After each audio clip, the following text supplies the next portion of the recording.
Oh, hello there. This is just going to be an addendum to my last video, which was a response to a feminist member of parliament here in New Zealand. Well, a former feminist member of parliament in New Zealand. Now she's a feminist working for the Human Rights Commission. But it was overwhelmingly a positively received video. It got tweeted out by Karen Strawn. Thank you so much, Karen. That was awesome. It got overwhelmingly upvotes, only one downvote as far as I can see so far, which is amazing. And I think it was actually my best work so far. If you haven't seen it, I recommend. I'll post a link somewhere on the screen around this general region, and I'll post a link in the description as well. Now, despite being overwhelmingly positively received, there was a contention that two or three people had that I thought was interesting and worth addressing, so I'm making this quick off-the-cuff video to do so. Now, it came up when I was talking about the different types of equality that I see. These are equality of opportunity, equality of outcome, and equality of legal rights. Now, the contention was that the equality of opportunity and the equality of legal rights was seen by many people to be either the same thing, or that they travel together. They're not the same thing, but they are two sides of the same coin. One is necessary for the other. I want to try to explain why I don't think this is the case. But first of all, the equality of outcome and opportunity. When a feminist and an anti-feminist are having a debate, commonly the feminist will talk about, let's say, the wage gap.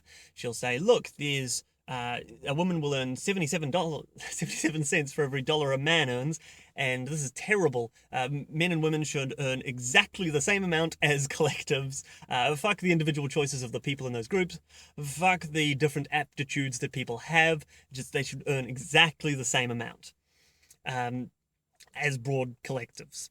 The anti-feminist will say, no, people should be able to earn different amounts if they work harder, make different choices, etc. And so I'm going to advocate for equality of opportunity. They also point out that there's nothing inherently contradictory or illogical about there being a correlation between gender and aptitude or choice that you're going to make in your life. And they're totally right, the anti-feminists. This is a perfectly reasonable response to the equality of outcome argument. However, I argue that there is that third category, the equality of legal rights. And to show, first of all, how I don't think these are the same thing, let's take a look at that difference in income again. Now, you might say that some of that difference is down to discrimination.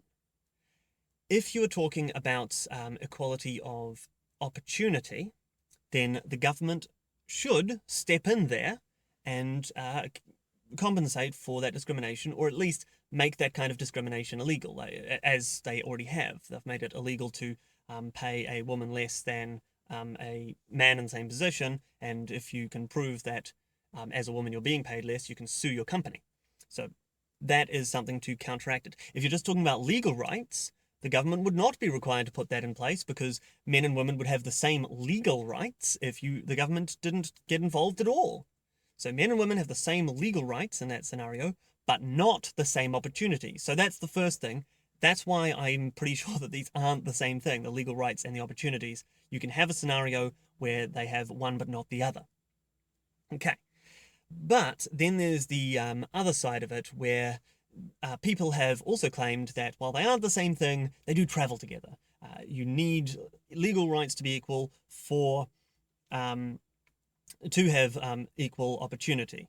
And they would argue in that case, well, you can just mandate that the government can't pay men or women less than just based on their gender, and that would be equal legal rights and would also be equal opportunity. So it's a way they can fit together.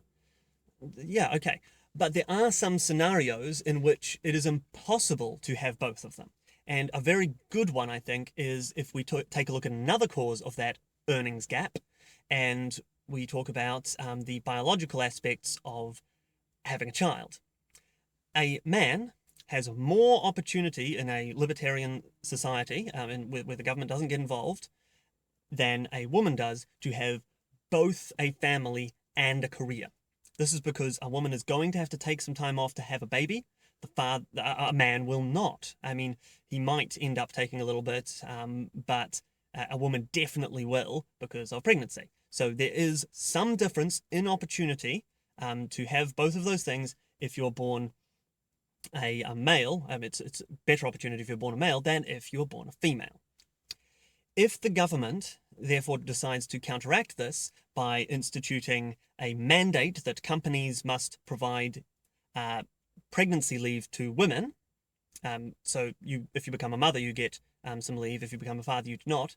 That is a difference in legal rights. Women are provided a protection that men are not.